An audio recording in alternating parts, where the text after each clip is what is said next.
we should ask the two presenters if you would like to come here.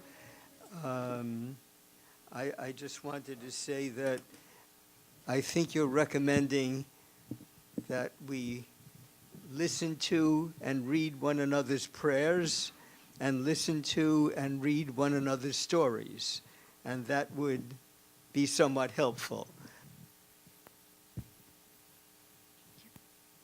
Thank you very much. I'm Sanje from Indonesia.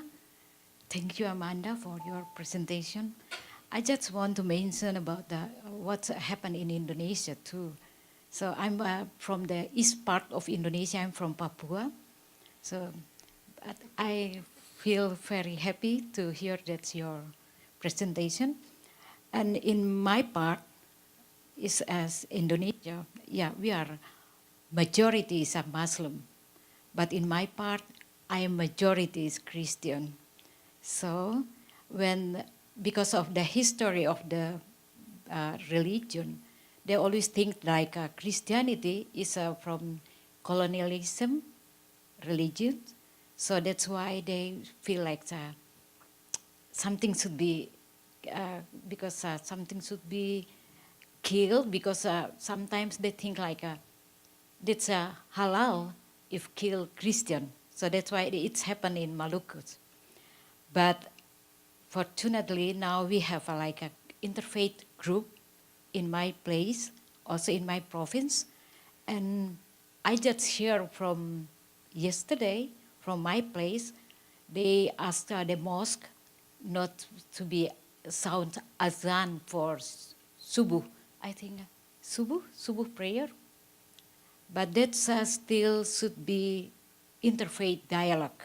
I agree with you, because if peace is not only talking, peace should be doing. Because in Indonesia also we have like a Muslim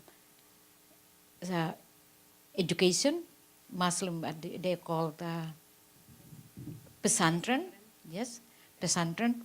And in pesantren, sometimes it's a radicalism too in there. Dialogue that is being done in pesantren to try and counteract some of the more radicalizing influences within mosques and Muslim schools. But I just want to mention also that peace not only talking, but peace should be doing. Yeah. I asked one of my friends, she's a Hajj, and she sent all of her children to pesantren. Yeah. But I invite him to go with me to Australia and living together in Christian complex. Yeah. And after that, she come back and she said, oh, I know that peace not only talking, but peace should be doing. So I just want to tell you that peace not only talking, peace not only in the paper, but peace should be doing in our, as a culture. Peace should be as a culture. Thank you very Terima much. kasih banyak. Mungkin kami bisa bicara sesudah iya, kami bisa bicara presentasi, sama-sama. ya? Okay. Terima kasih.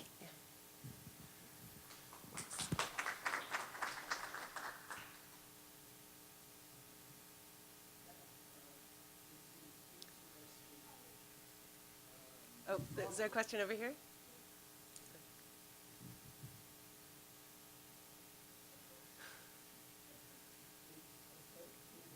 Could people, okay, it's an interesting follow-up, especially for those of us who love to talk. And you say, what do you mean this is not the end? But I do have that example where we had our dialogue with the mosque, and after it ended in 2 years, the women continued, and they are actually running a homeless shelter, and they're actually doing much more, and the guys just talked. So.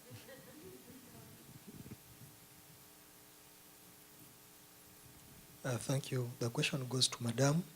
We thank for the presentation.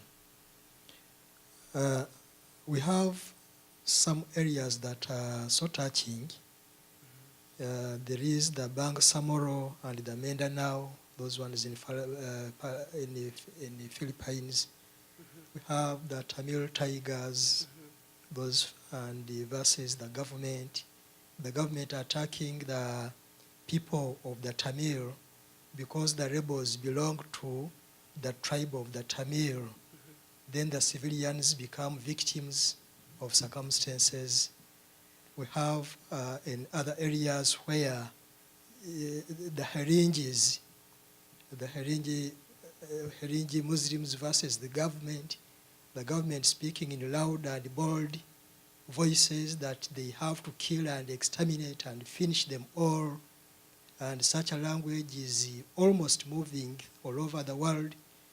Wherever there are Muslims, someone may say that we have to get rid of them, which is a far-reaching impact. Just a statement. It may take decades without people forgetting. In such situations, how can dialogue be put into position to see that people are living in peace? Thank you. Well, if I had the answer to that, I would be a rich woman.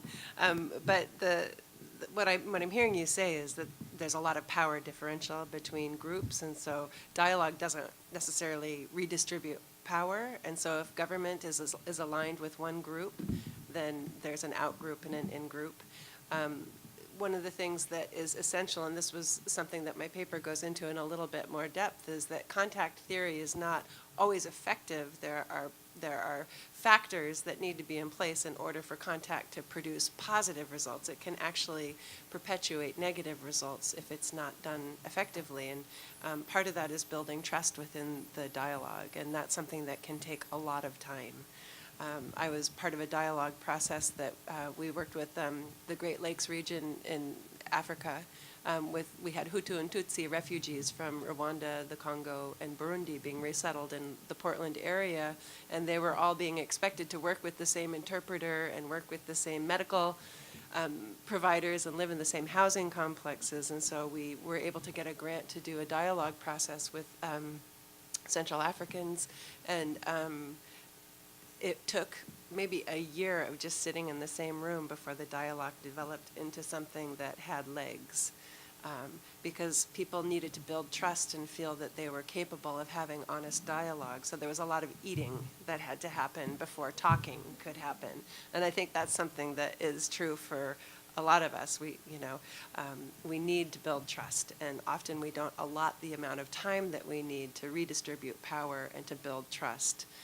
And when there's historic harms that are continuing with this power imbalance, then dialogue can be a dangerous process. It can reveal vulnerabilities. So there's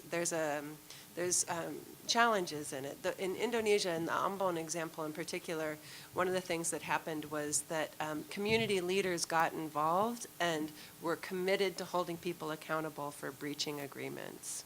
And so again, that relationship was so the issue of relationship was so central to that capacity to hold people accountable and to try and foster the kind of cultural shift that was happening. I've been told we only have time for one more, but once this is over, we can get together, okay? So this is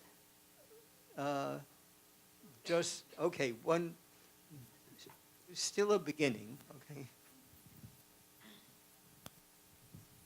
Thank you both for your presentations, but it's your presentation that actually has drawn me into the comments I want to make. I'm not asking a question, actually. I just want to share, again, a few things with you. In a number of works that I have done in terms of improving interfaith dialogue, I have discovered that especially in plural societies like Indonesia or Nigeria, where I come from, or in much of Africa, I think from a cultural perspective and also from a state building perspective, institutions have grown to be very exclusive. Contact is highly limited. In my own country, the state had tried to provide opportunities for contact, hoping that in the long run, you would reduce the chances for misunderstanding and improving understanding of the differences, and therefore improve the chances for peaceful coexistence. State schools that were opened up to all kinds of groups, and then you had programs that would push people from very far-flung places to go and serve the state in places where they've never been before all their lives. But you will notice that in Nigeria you still find extremism, bordered on differences, religion and ethnic work. And I think that we need in our societies to open up and increase sustainable level of confidence building contacts that allow people to be open enough to appreciate the other groups. Why it is failing, for instance, in my own country, I think is because both political and religious leaders fall back again into their in-group and sustain the prejudices they have created and culture has sustained. And so you could live, I can live where I am in central Nigeria and go to western Nigeria where it's predominantly another ethnic group and stay there for 10, 15 years, but I will return back to my place and I will still find a sustainable level of those prejudices that I've heard, that I've seen, that is different, but that where I come from wants me to believe and to live is that. And so it's difficult for me to go marry a Muslim lady, for instance, attempt to do it. I could be ostracized completely by my family, and so this level of inclusion has always been there. But I think, again, my suggestion is that, and which I think over time are opportunities of this kind of contact for me, after being to several conferences and workshops, still appear to me like, whether as Christians or as Muslims or as Jews, we are still operating at that level of pretense. We meet and talk very nicely. And then we go back to our neighborhood and act exactly the way we were brought up. Ignoring others, despising them, in very small, little ways of our acts. I think this is the problem. Because religion offers us a psychological opportunity of moving beyond ourselves. Our economic conditions define exactly how we act. And because our economic conditions are not giving us that opportunity so that our psychological improvement can help to move beyond that, then we recoil back again into where we are. So we can continue to meet in conferences and workshops and talk very nicely about compassion and mercy, nicely about relations. But even at such conferences, you still find what is really inside and is precluding us from moving beyond our zone. And even here at this conference, as we sit, even the way we are sitting here at this conference is indicative of this kind of exclusion. You find Americans are closer, trying to sit on one table, and you find Nigerians, Africans, trying to sit closer.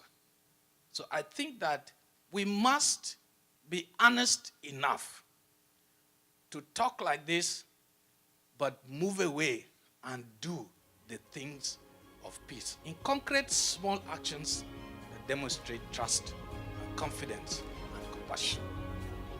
Thank you.